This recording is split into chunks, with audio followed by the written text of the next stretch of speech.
Good afternoon, everybody. How are we doing? Welcome back to the channel. This is United versus everybody. I am your host, Sean. You are the UVE community, and we are back with another Manchester United News Roundup. You guys know I love to stop by and get your thoughts on the latest and greatest in United news.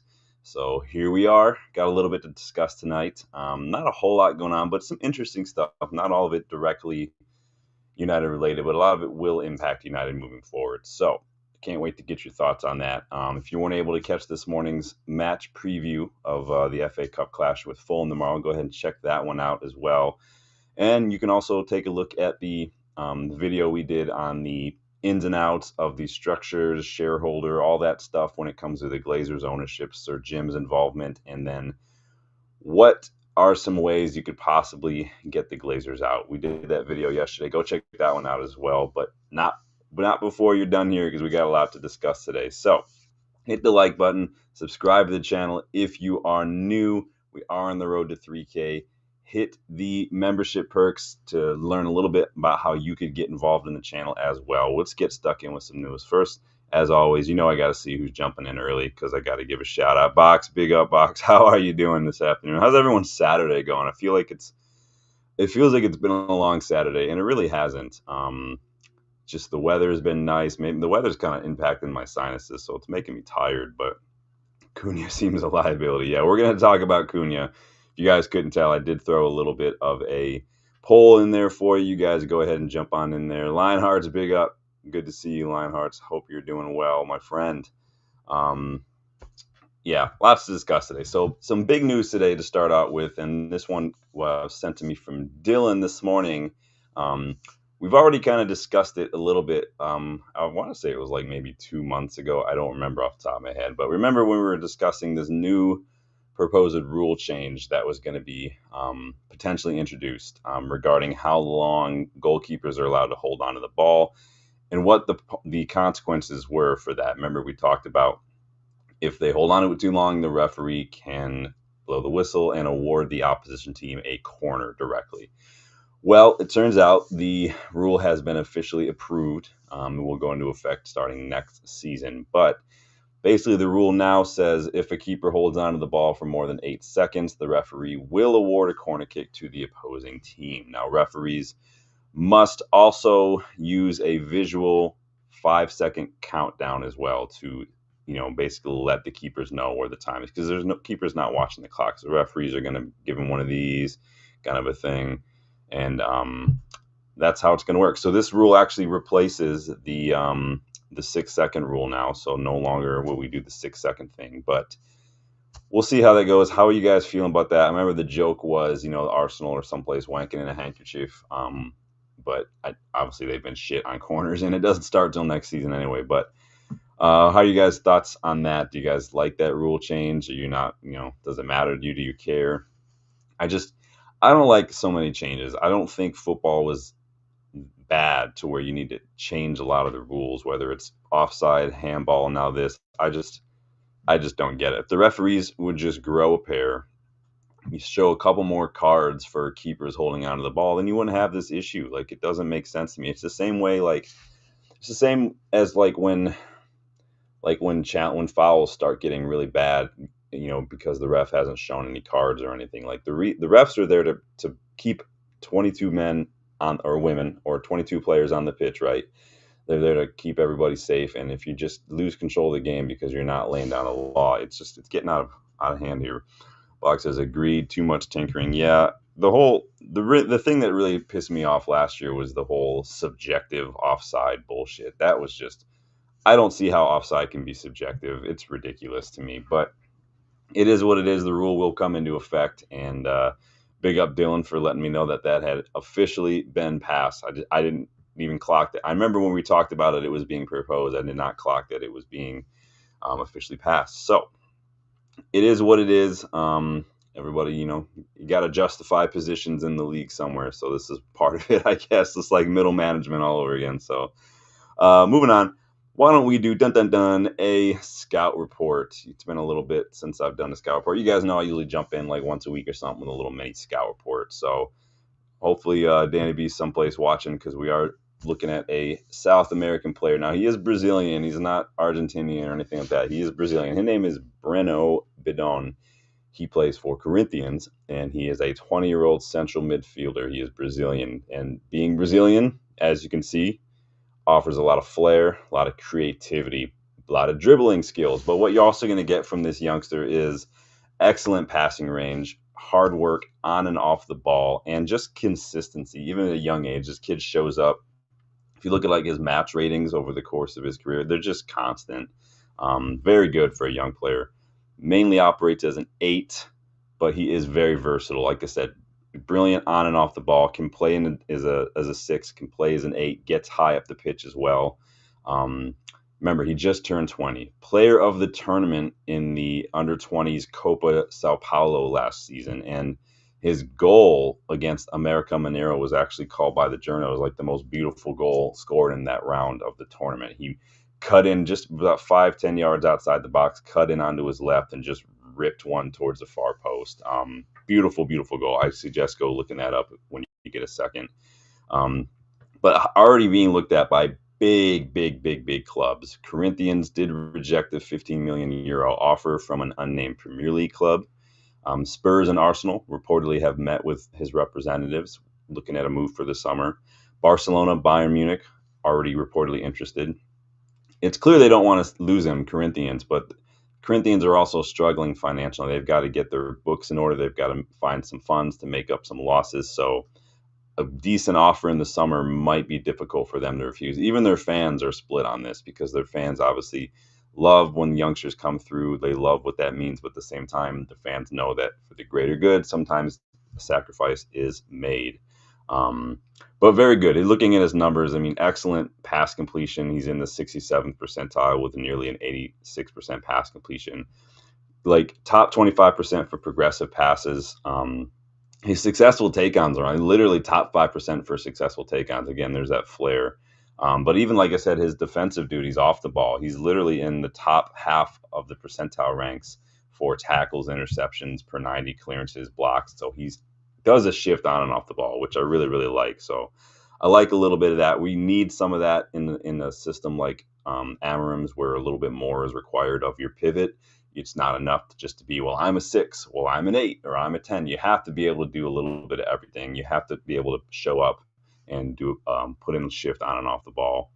So I like this kid a lot. Very good. Like I said, go check out that goal against America Mineiro in the under 20 Sao Paulo Cup last season. Very, very good goal. Lionheart says, for me, the only rule that needs amended is offside.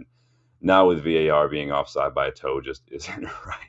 Well, we're going to be potentially switching over to semi-automated offside. I think we might. I want to say I saw a rumor said we might be seeing that tomorrow in the FA Cup, but somebody correct me if I'm wrong. But yeah, just like we've seen in other leagues, just like we've seen in World Cups and whatnot, Champions League, we'll be switching to semi-automated offside at this point. So Box says, what's the price tag? So again, Corinthians turned down a 15 million euro bid from an unnamed Premier League club.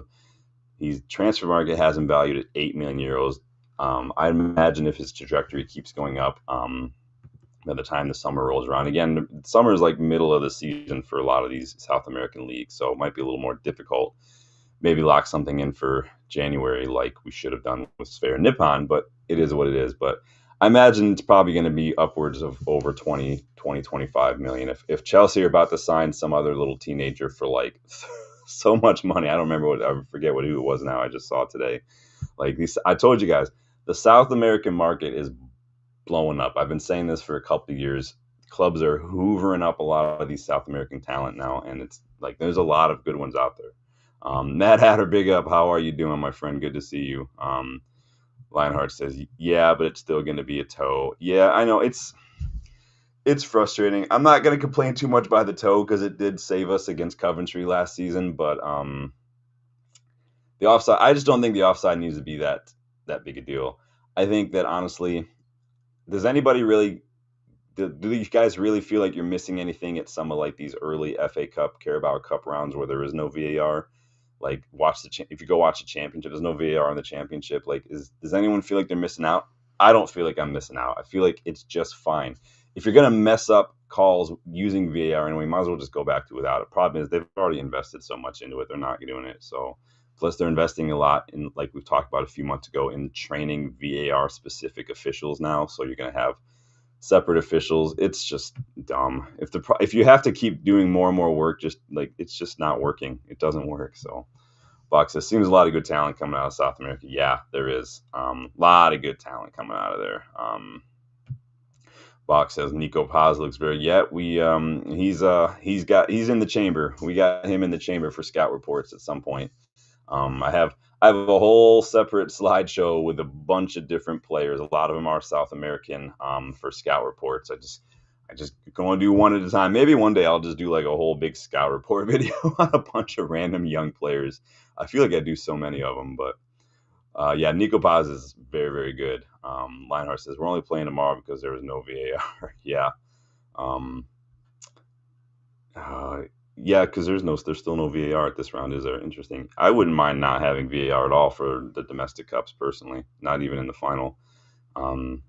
Just go full old school with it. Make it unique. I think maybe if you can make these cup competitions unique in some way. I'm not talking like any sort of novelty aspect, but just unique in the sense. So we don't do VAR, just oldest cup competition in the world. We're going to keep it that way. No, I would love that. I think more people would watch it just for that aspect alone, right? Oh, they're not using VAR. Let's see what happens. Like, cool, but we're still watching it. People are going to love to tune in. Like Plymouth Argyle, fair play to them. They held on, man. They went up and they were 1-1 with City for a long time until City made a few changes. But they held their own. They were trying. It's just a little bit better quality on the ball. Plymouth might have gotten a little something out of that. Might have taken advantage. They just struggled to that pass just to get out of their third into the City's half. It just wasn't on. It's just. Oh, you mean in the Yeah. No, I got you. Yeah, the goal against Leicester. Yeah, that was straight up. That was straight up offside. I called that real time, and then at the time I forgot that there was no VAR. But we don't know because it was tied. We could have gone through, but you never know.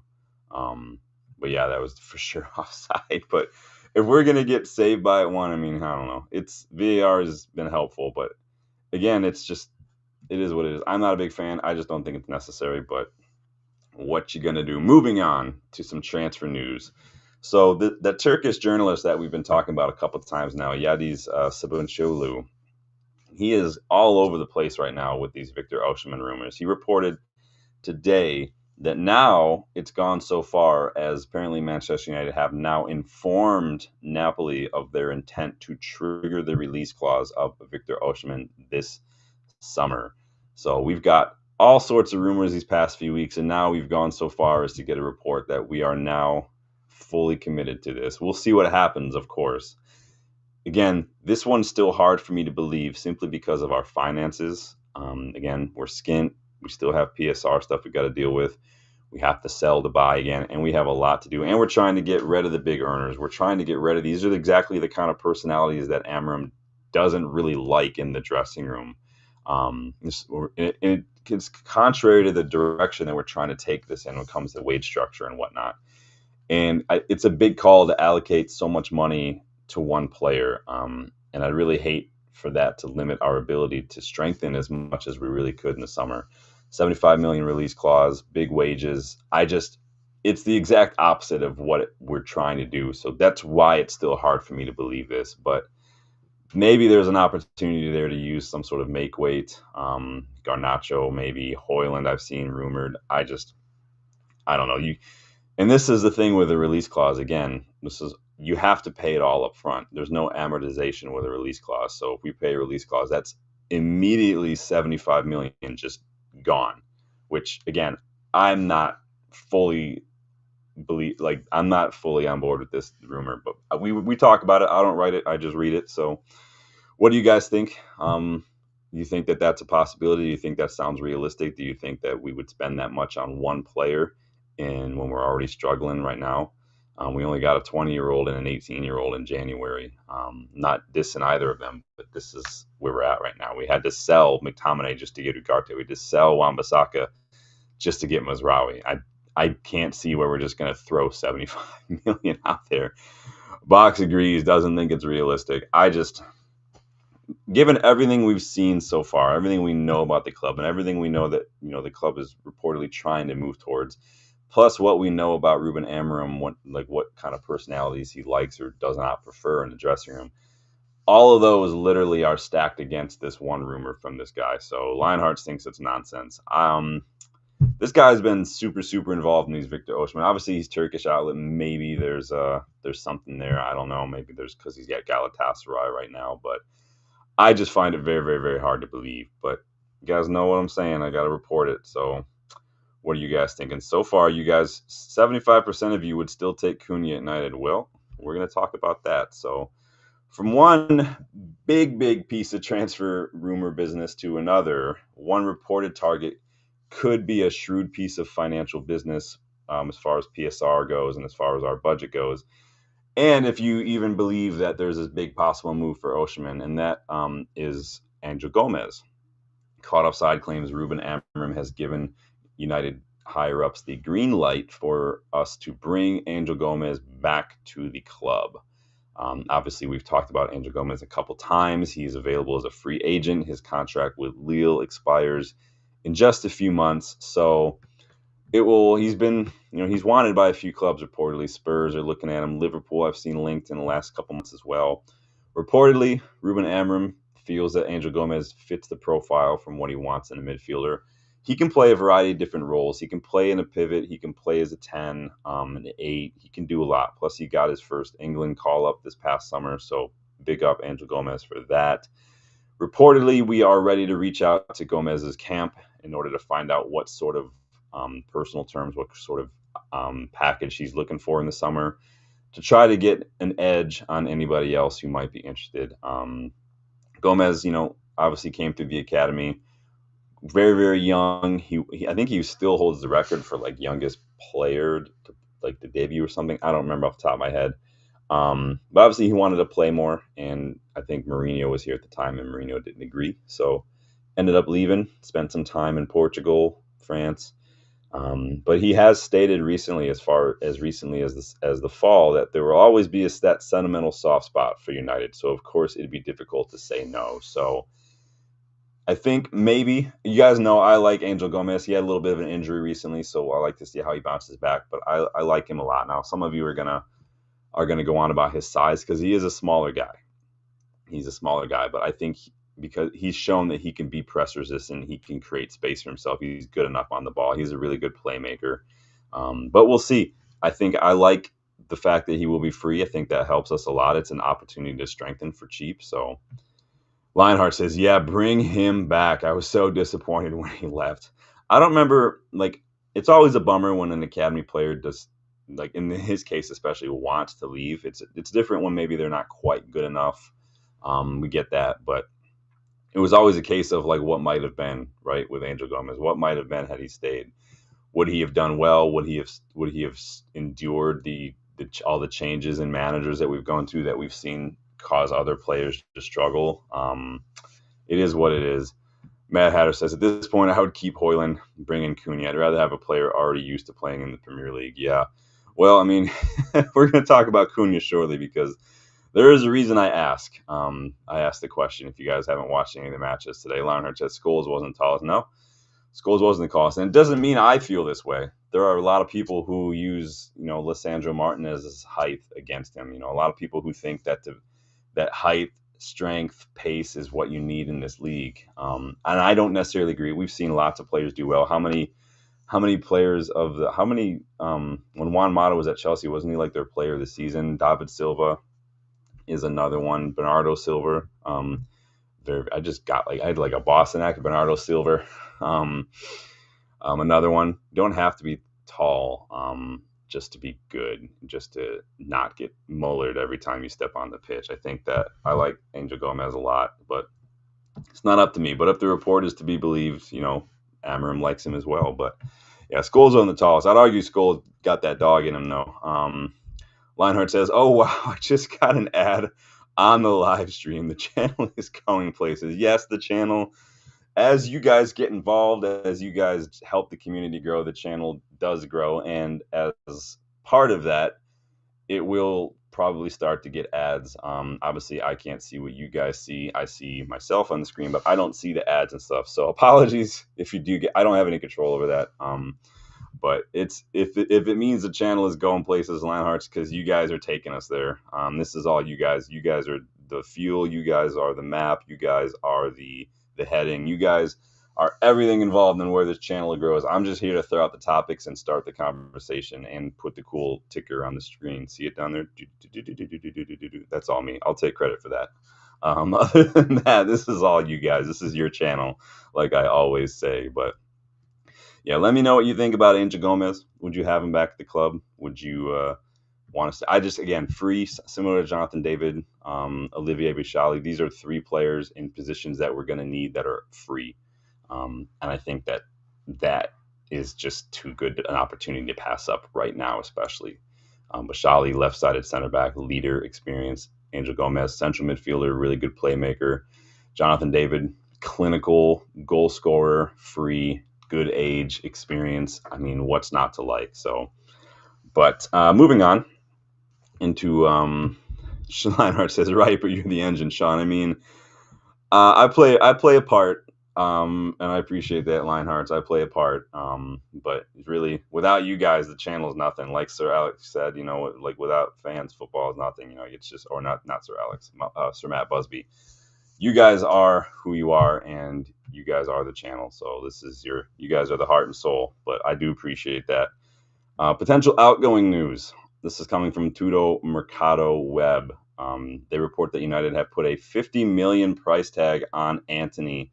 I think it's 50 million pounds on Anthony after he has been impressive on his loan with Real Betis. He's got a couple goals, couple MVP, but I think that the fans actually vote for the man of the match in La Liga, so there might be a bit of a piss take going on there. But word is, though, that 50 million is way more than what Real Betis want to pay to make the move permanent. So don't know if that's going to happen. Maybe there's some wiggle room there. Maybe we can put in a little bit of a release or a buyback, not a buyback, a sell on maybe. I don't know. But the outlet also adds, to Tutto Mercato Web added that Juventus have also entered the chat and shown interest in Anthony as well, which kind of came out of nowhere. We know that they have youngster Kenan Yildiz doing really, really well, but the rumor is that he's not super big involved in Thiago Motta's plans, which has drawn some anger from a lot of the Juve fans. So we'll see if that means Yildiz is on his way out. But reportedly, Juve are looking at Anthony too. I mean, honestly, 50 million is a lot for Anthony. That's like 15 to 20 more than he's probably worth even at his best. But if he continues to score goals, I mean, whatever, right? Real Betis did beat Real Madrid today 2-1. So who knows what's going to happen there? But that's insane. Matt Hatter, Gomez is an upgrade to our midfield. Yeah, I think he adds really good quality and depth. Obviously, he's 24 now, Gomez. So obviously he knows the club. I think that that's also important too. He's not super experienced in the Premier League. I don't even know how many minutes he had, but he knows the club. It'd be a fun we like a little bit of romance and poetry, and I think it could be good for morale as well. But we can be the wheels now. You guys are the GPS. You guys, that's what my wife calls the GPS, the GPS. You guys are all of it, man. This is your channel, but I appreciate that, Lionhearts. Boxes, I think Betis would pay 25 million tops. Yeah, if they're willing to pay 25 million tops, I mean, even then, that's probably more than what Anthony's worth. 50 million is a bit of a piss take on our end if that's really what we're asking for him. But just get him out of the club, get the wages out, get him out. Him, Casemiro, Eriksson, Lindelof, all of them need to go. Malacia is on like 75K a week, I think. He needs to go. Rashford needs to go. Sancho will be gone. Danny, big up, man. Watching the box and nowheres. Yeah, you missed a South American player scout report, man. We talked a little bit about Breno Bedon. So big up, though, Danny. Good to see you again. We were just going through a little bit of the news, man, but you can catch up a little later on. So, yeah, Anthony reportedly asking 50 million for him. That's not going to happen. I think we were quoted like 30 or 35 million like that June before we got him. And that was when he was at his peak and then we waited like 2 months, and then we had to pay. He's literally our second most expensive player ever. Which is like makes me want to crawl into a corner and cry when I think about that. But big up everybody. On some other news, I saw somewhere the other day, and Rich might have posted this too on something on Twitter. That I replied. I replied to a bigger fan channel, and Rich popped up underneath it. But I saw somewhere the other day that United were going to try to come up with some sort of like an algorithm or some sort of data-driven model to try and predict injuries for players that we're scouting, trying to predict the injury proneness or something. Maybe we'll call it the injury index or something for players that we're scouting. I mean, the internet's right there, United. I don't understand why you need to do all this. Like, literally anybody with Wi-Fi could have checked Mason Mount's injury history and the nature of his injuries and recommended that we avoid that shit like the plague. Like, it took me all of 2 minutes to look at his injuries, look at just Google and be like, oh, huge connection, long-term issues. No, fuck that. I'm out. Like, why do you have to go through like some sort of Zuckerberg algorithm to try to figure it out? It's Google. It's called Google. Look at the player's injuries, ask a physio, or use the internet to find out if there's any long-term issues associated with said injuries, and yay or nay. That sometimes you don't have to reinvent the wheel. I don't understand why that's necessary, but we'll see what happens there, man. It's freaking weird, man. Boxes. A Saudi club might come in for Anthony now. Reputation improving. Age fits the profile for Saudi's new trend. They can have him. More power to him, man. Again, I don't care with players that we really don't want at the club anymore. If they go on loan and they do well, I don't care. Sancho can score all the goals he wants. Rashford can score a hat trick every match. All that's going to do is push that price up, because at the end of the day, yes, Aston Villa have that 40 million option, but Rashford also has to want to go there. And if Rashford's improving and his camp are getting reached out to by like Barcelona or PSG, he might go there and we'll get more money. Like, I don't care. I'm happy Anthony's doing well. I would be happier if you were doing well at United, but it's just not the way it's going to be. So Lawrence says, I don't get all the fucking goat shit for Anthony. I think it's mostly people just taking the piss, man. He's got his level. We kind of said it from after the first couple months. Like, I don't know if this is going to work. La Liga, Italy, maybe somewhere like that, probably better suited for him. But yeah, I mean, don't let it ruin your day, man. If anything, you want him to do well. You want us to get more money for him because, you know, we just want him gone. And so the best way to get him gone is for him to do well. Ignore all the noise, man. Don't let it get to you. But I get it, though. I understand. But yeah, this whole algorithm to try to predict injuries that's just ridiculous. Like, it's some sort of Minority Report bullshit. I don't get it, man. It's pretty much the news. Did you guys watch any games today? I always like to know what kind of games people are getting. There's a lot of them that were kind of on at the same time. So I got a dog here on my eye. I watched the first half of Middlesbrough, their match against Derby. Middlesbrough did win that 1-0, I think, as Osgott's goal. At halftime, though, for that one, I switched over to the Belgian league to watch Yashari's. And you guys remember Arden Yashari? We did that scouting report on him. Club Brugge, who he plays for, they drew 1-1 against. Yashari had a good match. He could have and really should have had 2 assists. He played a couple of he's a really good playmaker. Had his attackers been better, he would have had 2 assists on the day, but it is what it is. Bunch of FA Cup matches today, too, if anyone was getting involved in some of that today. Palace beat Millwall. Preston beat Burnley, and James Trafford, who we were linked with recently. City beat Plymouth. Sorry, Neil, if you're watching. Better luck next time, my friend. Bournemouth beat Wolves after it went to pens. That was an interesting match. But as you can see in the poll, I'm officially cooling on Mateus Cunha. Now, I was already a little on the fence after he had that row a month and a half ago with one of the coaches, like slapped the glasses off his head or took the glasses or some shit. But you guys watched today in the Bournemouth Wolves match. He got a red today after I think he headbutted Milos Kerkez after they had a little bit of handbags. This dude's attitude is just shit. Like, he's got such a temper and zero self-control, and I don't want that drama at United. I don't need that drama at United. That's why I put the poll out there. So I don't know if you guys watched it, but Liner says we were linked with Trafford. Yeah, we were linked with James Trafford. We talked about that yesterday or maybe the day before. Yeah, we've been linked with him. A couple Newcastle, I think, are linked with him as well. I mean, I can name you a lot of other keepers that I'd rather have over James Trafford, but it is what it is. But yeah, that's the reason I'm cooling on Cunha. I was already moving away from that. And he signed a new deal. He's got the release clause, but again, release clauses are not really great. But his attitude is just shit, man. He's just got a short temper. He has no self-control. I'm like, nah, I'm good, bro. I'm all set on that. We've had our fair share of players seeing red and getting sent off. I'm over it. In related news, though, regarding Wolves, anyone interested in any Wolves players could capitalize on their financial issues because they have reported a 14.3 million loss on the year, so they'll need to bring in some money this summer. So there's a chance they kind of like Everton. They're not going to want to lose a ton of players. They're probably going to have to sell somebody that they don't want to sell in order to make that up.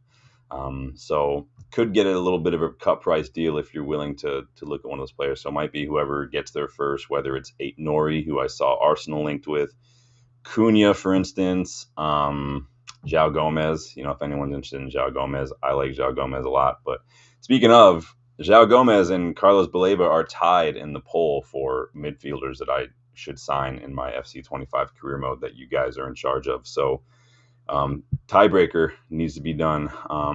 Hatter says, I watched Serie A this morning. Very close race between Inter, Napoli, and Atalanta over there. That'd be insane if Napoli won. Scott McTominay goes over there and gets a goal or gets a trophy.